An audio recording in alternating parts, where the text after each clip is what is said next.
Once, a long time ago, a brave and humble man named Moses lived. He was born as a Hebrew, at a time when his people were suffering greatly. The Hebrews were slaves in the powerful land of Egypt. The ruler of Egypt, the Pharaoh, was a very cruel man. He made the Hebrews work very hard, building his grand cities and monuments under the hot sun. They had no freedom and their lives were filled with sadness and toil. They prayed day and night, hoping that someone would come and save them from their terrible misery. They dreamed of a day when they could be free and live in a land of their own, as their ancestors had been promised. Moses' early life was quite extraordinary. When he was just a tiny baby, the Pharaoh ordered that all Hebrew baby boys be killed. His mother, wanting to save him, placed him in a basket and set it afloat on the river Nile. By a miracle, the Pharaoh's own daughter found the baby. She felt sorry for him and decided to raise him as her own son in the royal palace. So, Moses grew up as a prince of Egypt, living a life of luxury.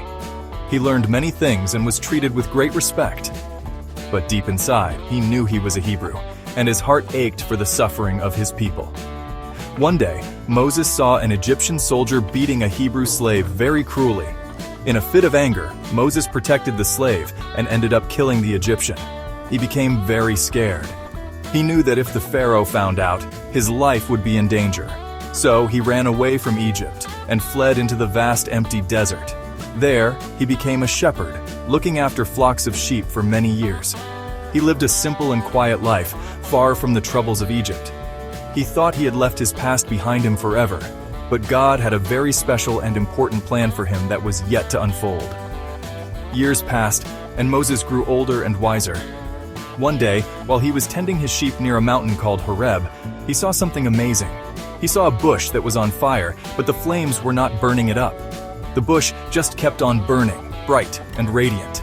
As he got closer to see this strange sight, a voice called out to him from the burning bush. It was the voice of God. God told Moses that he had seen the suffering of the Hebrew people in Egypt. He had heard their prayers, and now God was choosing Moses to go back to Egypt and lead his people to freedom. Moses was very afraid. He did not feel like a great leader. He told God, "Who am I to go to the Pharaoh? He is the most powerful man in the world. He will not listen to a simple shepherd like me." But God promised Moses that he would be with him every step of the way. He gave Moses special signs and wonders to show the Pharaoh that he was sent by God. With his brother Aaron by his side, Moses bravely returned to Egypt. He went before the mighty Pharaoh and delivered God's message, "Let my people go." The Pharaoh, however, had a hard and stubborn heart. He laughed at Moses and refused to free the Hebrew slaves. Because the Pharaoh would not listen, God sent a series of terrible troubles, known as plagues, upon the land of Egypt. First, the water of the great river Nile turned into blood. Then, swarms of frogs covered the land, followed by pesky gnats and flies that bothered everyone. After that, all the farm animals of the Egyptians died from a terrible disease. Then, painful boils appeared on the skin of the Egyptian people. A powerful hailstorm with fire rained down from the sky, destroying crops. Huge swarms of locusts came and ate whatever the hail had not destroyed, leaving the land bare and empty. Even after all these terrible events, the Pharaoh's heart remained as hard as stone. He still refused to let the Hebrew people go. So God sent a ninth plague, a deep and terrifying darkness that covered the entire land of Egypt for 3 whole days. People could not see each other or even move from their places. The darkness was so thick it felt like a heavy blanket. Only the homes of the Hebrew people had light. The Pharaoh was frightened by this, but his pride was stronger than his fear. He stubbornly told Moses he would never let the people go and warned him never to come back. Finally, God told Moses about the last and most dreadful plague. The firstborn son in every Egyptian family would die in the middle of the night. God instructed the Hebrews on how to protect themselves. They were to mark their doorposts with the blood of a lamb.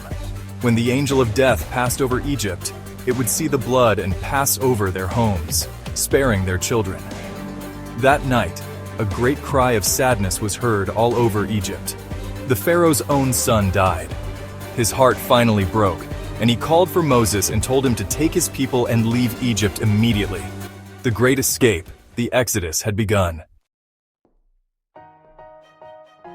The Hebrew people, now free, left Egypt in a great hurry. They were so rushed that they did not even have time to let their bread rise. They packed whatever they could carry and followed Moses out of the land where they had been slaves for so long. There were hundreds of thousands of them, men, women, and children, along with their herds of animals. God led them on their journey in a very special way. During the day, He showed them the path with a tall pillar of cloud. At night, the cloud turned into a pillar of fire, giving them light and warmth. This way, they knew that God was always with them, guiding and protecting them. But their journey to freedom was not easy. Soon after they left, the Pharaoh changed his mind again. He was angry that he had lost all his slaves. He gathered his army, his finest chariots, and his fastest horses, and chased after the Hebrews. The people saw the Egyptian army coming and were terrified. They were trapped between the charging army and a large body of water called the Red Sea. They cried out to Moses, "Were there not enough graves in Egypt? Did you bring us out here to die in the desert?" They were losing hope and wished they were back in Egypt. Moses told the people not to be afraid. He told them to stand still and watch the miracle that God was about to perform. Moses raised his special staff over the Red Sea, just as God had commanded. A strong east wind began to blow all night long. The wind pushed the waters of the sea apart, creating a dry path right through the middle of the sea. The water stood up like two giant walls on either side. The Hebrew people walked across on the dry ground, safely reaching the other side. This was a true miracle, a powerful sign of God's love and protection for His people. When the Egyptian army saw the path, they charged into the sea, trying to follow the Hebrews. But once all the Hebrews were safely on the other side, God told Moses to stretch his hand over the sea again. Moses did as he was told, and the walls of water crashed down. The entire Egyptian army, with all its chariots and horsemen, was drowned in the sea. Not a single one of them survived. The Hebrew people were finally and truly free from their enemies. They sang songs of praise and thanksgiving to God for saving them in such a wonderful and powerful way. Their long journey to a new home had just begun. After their miraculous escape at the Red Sea, the Hebrew people continued their journey into the vast and empty Sinai desert. Life in the desert was very difficult. There was very little food and water, and the sun was scorching hot. The people started to grumble and complain to Moses. They remembered the food they used to eat in Egypt and wished they had never left. But God did not abandon them. He provided for them in amazing ways. Every morning they found a special food on the ground that looked like small white flakes. They called it manna, and it tasted like sweet wafers. God also provided them with water from a rock. 3 months after leaving Egypt, the people arrived at the foot of a tall and imposing mountain called Mount Sinai. This was the same mountain where God had first spoken to Moses from the burning bush. The people set up their camp at the base of the mountain. God called Moses to come up the mountain and speak with him. He told Moses that he was going to make a special promise or covenant with the Hebrew people. If they obeyed his laws and followed his commands, they would be his chosen people, a treasure he would care for and protect above all other nations on earth. Moses went back down and told the people what God had said. The people all agreed together, shouting, "Everything the Lord has said we will do." So Moses prepared the people for a very special event. He told them to wash their clothes and be ready. On the third day, something incredible happened. The top of Mount Sinai was covered with a thick, dark cloud. There was thunder and lightning, and the sound of a very loud trumpet blast echoed through the camp. The whole mountain trembled and was covered in smoke because the Lord had come down upon it in fire. The people were filled with awe and fear.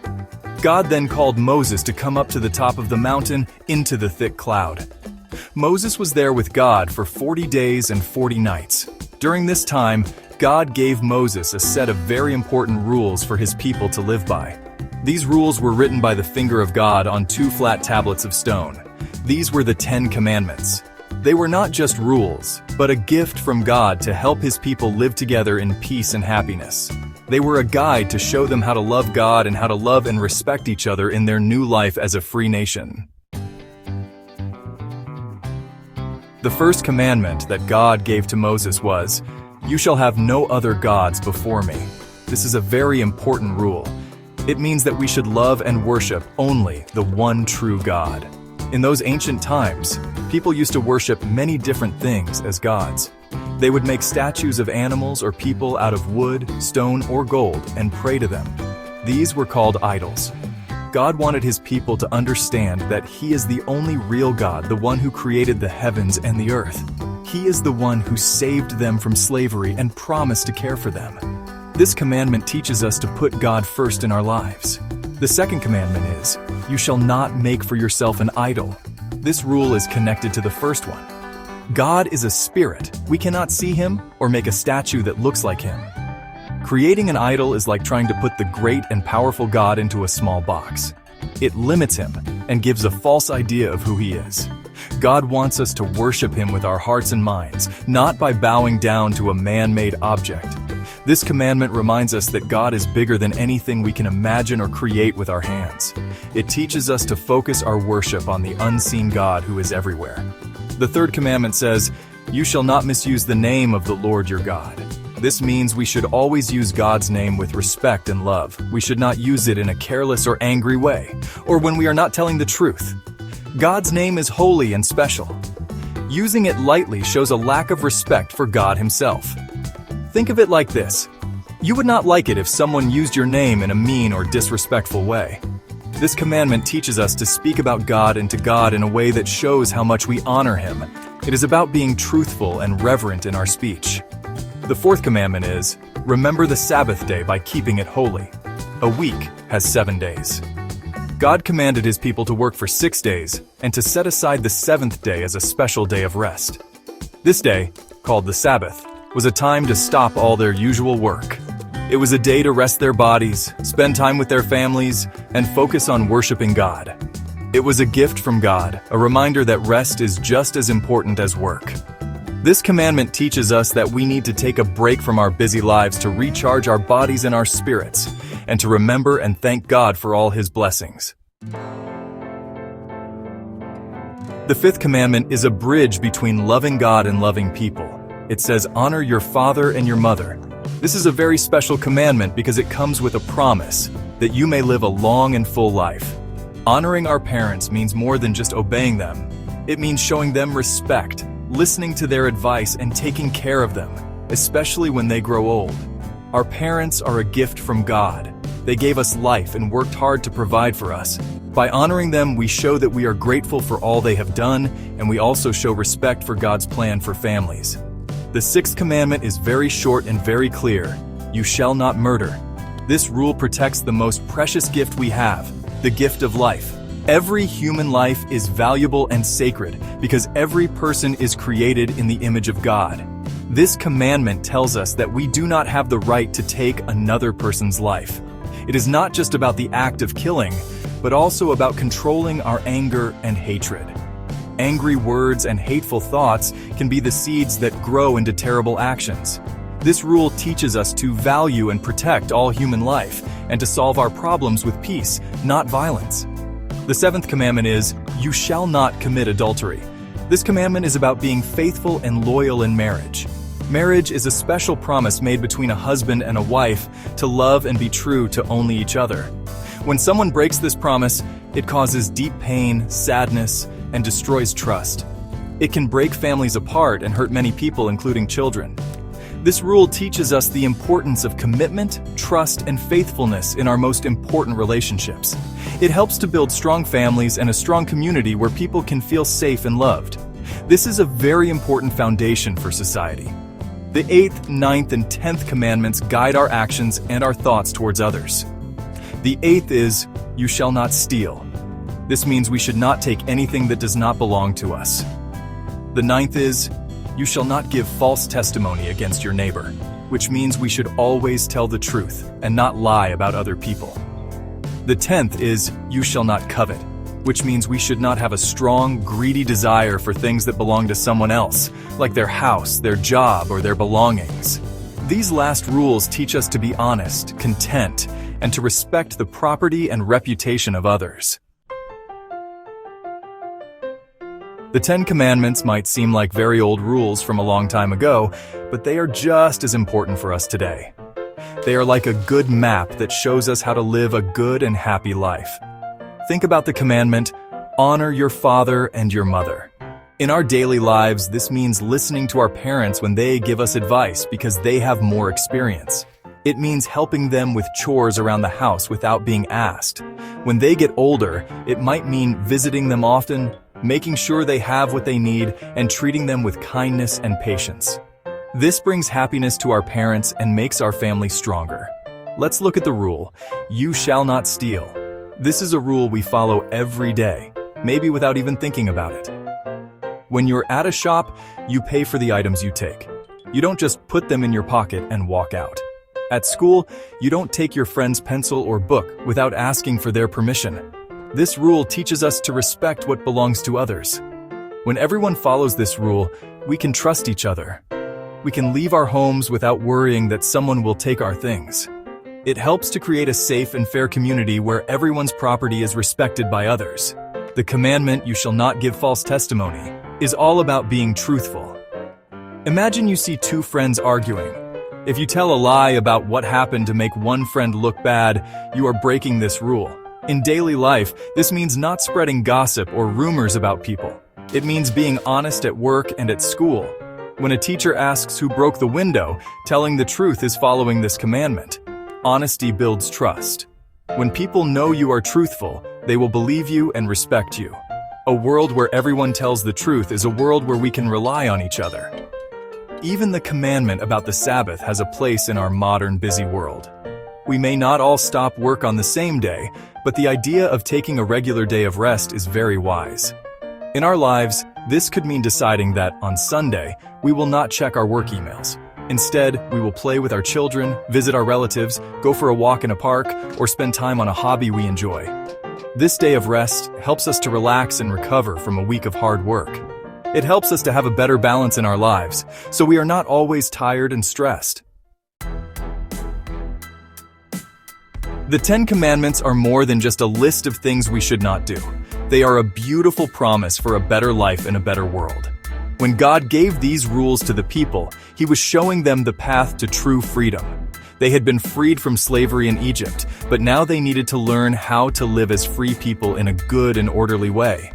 Without rules, everyone would just do whatever they wanted. People would hurt each other, steal from each other, and there would be chaos. The commandments were a loving gift to prevent this from happening and to build a strong, healthy nation. Imagine a community where everyone tries their best to follow these rules. It would be a place where God is honored and respected. Families would be strong because husbands and wives would be faithful and children would respect their parents. Neighbors would trust each other because no one would steal or lie. People would feel safe because no one would harm or kill others. It would be a community built on love, respect, trust, and honesty. This is the kind of society that the 10 Commandments help to create. They are the foundation for a peaceful and just world for all people. These rules also help us to have peace in our own hearts. When we are greedy and covet what others have, we are never happy. We are always wanting more and feeling jealous. The 10th commandment teaches us to be content with what we have. When we are honest and do not lie, our conscience is clear and we do not have to live in fear of being found out. When we control our anger, we avoid the kind of fights that lead to violence and regret. Following these commandments helps us to become better people on the inside. It leads to inner peace and a sense of well-being that no money can buy. So, the commandments are not a heavy burden meant to make our lives difficult. They are like a protective fence around a playground. The fence is not there to spoil the fun, it is there to keep the children safe from the dangers outside, like a busy road. In the same way, the 10 Commandments protect us from choices that would harm ourselves and others.